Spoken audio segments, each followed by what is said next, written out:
Bedwars is a game with an insane amount of skill sets. Speed bridging, bed defense, block clutching, TNT jumping, PvP, the list goes on and on. From its 2017 debut to now, Bedwars has always taken centre stage as the most competitive game on Hypixel, and the best way to play it has been debated over and over and over again. So today, we finally answer the question, what is the best way to play Bedwars?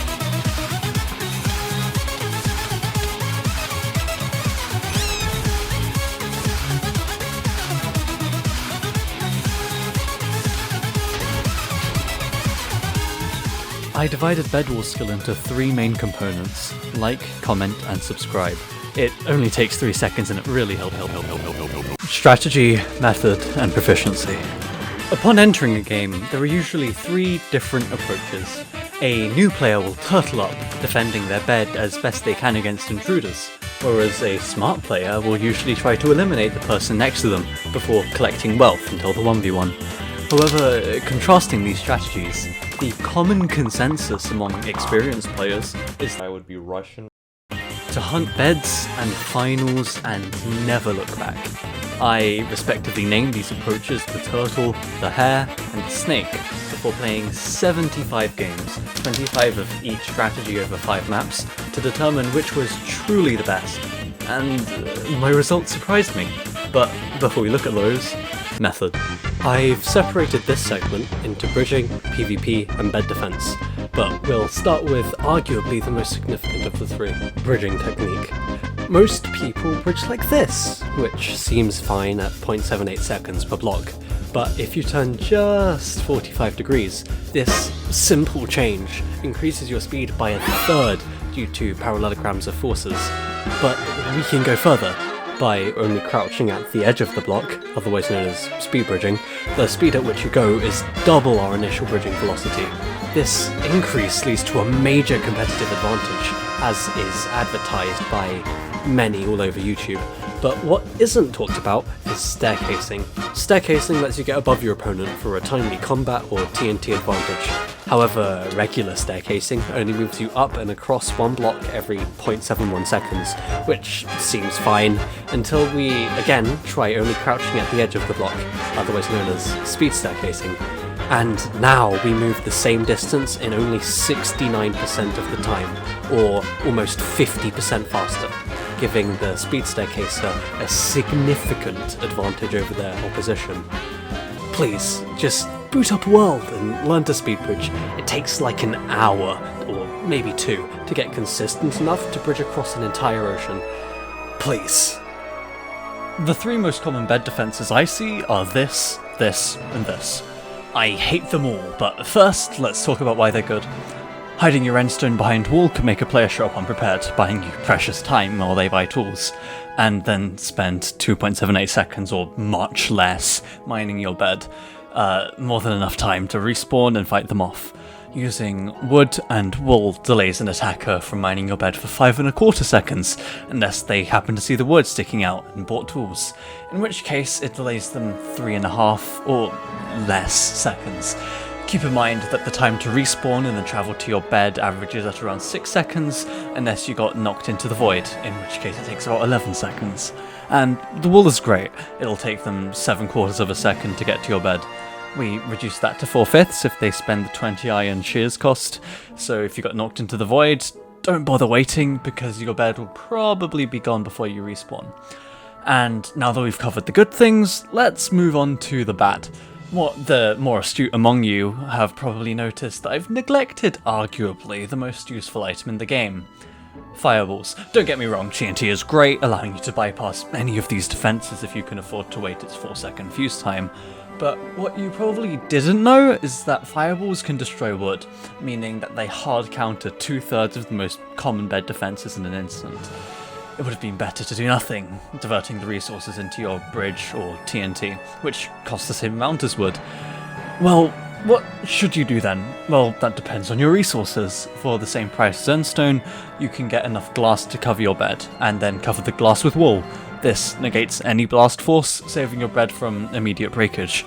And although it has a pitiful 1-second protection time, any half decent player, upon seeing your too thick wool bed defense, will instantly assume you have the endstone bed defense everybody and their mom uses before TNTing and blindly diving in, capitalizing on the half-second they can mine while you're too far away to interfere in the 0.3 second bed breaking time.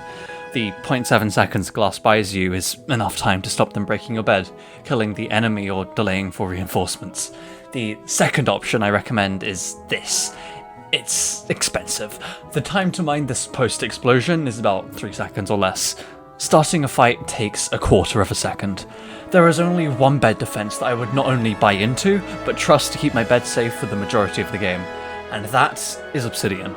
Even with 6 diamonds invested into Haste 2, nothing but the diamond pickaxe costing 20 iron and 9 gold total can mine it before you respawn and start another fight. Although with Haste 2 gold you only get 1.25 seconds of leeway before your bed's gone. Although an unpopular opinion, many experts would agree with me when I say that having a bed is nice, but doesn't really matter. In my research for a later segment of this video, I found that in over half of my wins, I either never died or only died once, in the initial rush at that. As long as you optimize your gear or pick your fights wisely, you will win almost every battle. And even if you're against a PvP god, the game still gives you options to victory as long as you can think. But how do you optimize your gear? Well, excluding consumables, there are 3 parts to gear optimization: enchants, swords, and armor.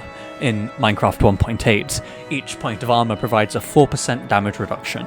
You start with leather's 7 armor points, or 28% damage reduction, and each upgrade provides a further 2 armor points, or 8% damage reduction additively, allowing leather to remove 1 HP from a wooden sword's attack, and diamond removing 2 HP from a wooden sword's attack. But here's where enchants come in. Each level of protection provides a 4% damage reduction, making them nearly equivalent to an armor point. And in a simple world, we could just add that to our armor. But we can't, because if we did that, then Prot 3 diamond armor would make you immortal. Instead, we multiply the protection damage reduction by the remainder after subtracting the base armor reduction as a decimal from 1, before combining the calculated value with the base armor's damage reduction. If that sounded complicated, it's because I made it sound complicated. Don't worry, it's actually quite simple. What this basically means is that Prot 1 upgrades the armor by 1 and a bit tiers, while Prot 2 makes everything equivalent to or better than base diamond. Prot 4 will reduce damage by 80% for you. If you don't have iron armor by the time you spend the 30 diamonds Prot 4 costs, you're a failure.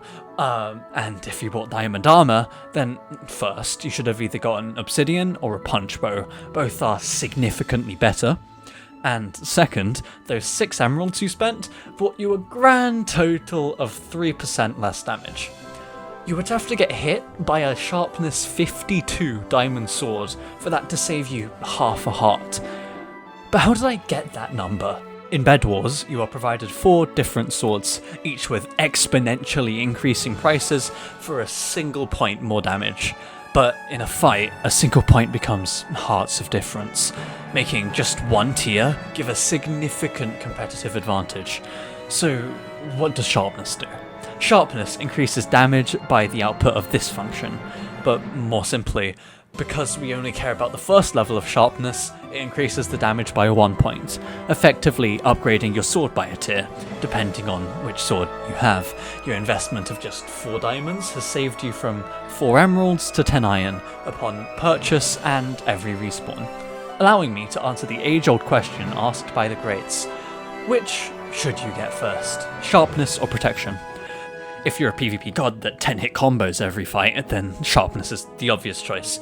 But if you're more normal and fight by trading hits until one person dies, then still get sharpness. It increases your damage by more than protection protects you, although if you have 6 diamonds, I would recommend just getting Prot 2 and an iron sword.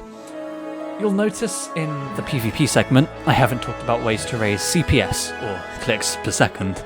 The benefits of a jitter to a butterfly to a drag click have been discussed to death.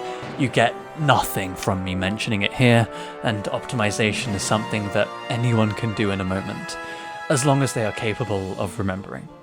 Also, in Bedwars, CPS doesn't really matter. If you're unconvinced, these people agree, and here's a video of someone winning with 1 CPS.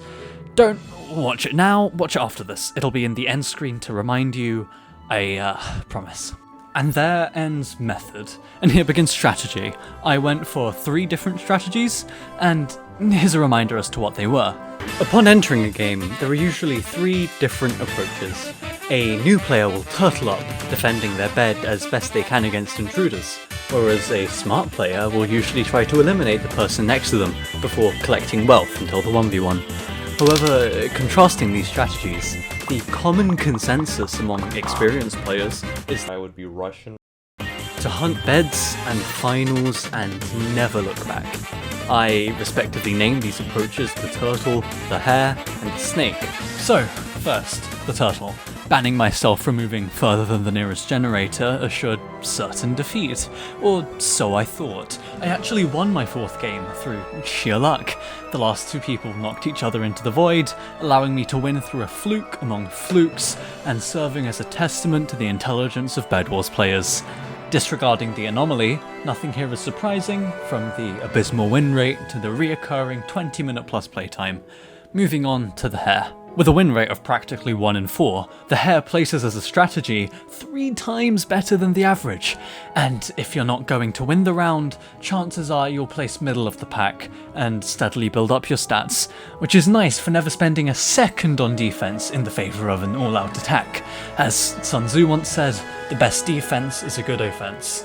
But the more astute among you will have noticed that despite this being the advertised best strategy, it isn't the last one I've shown you, and for good reason. It isn't the best, or at least not always. With a stunning 52% win rate, the snake takes first place, being over 200% better than its best competition, with the least deaths and the highest average position at 1.69th place. Taking out your neighbour and then monopolising the map for obsidian and gear is by far the best strategy available. But if you've taken a moment to look at my wins, you'll notice that everything was looking worse than the hare, before increasing to an absurd 100% win rate.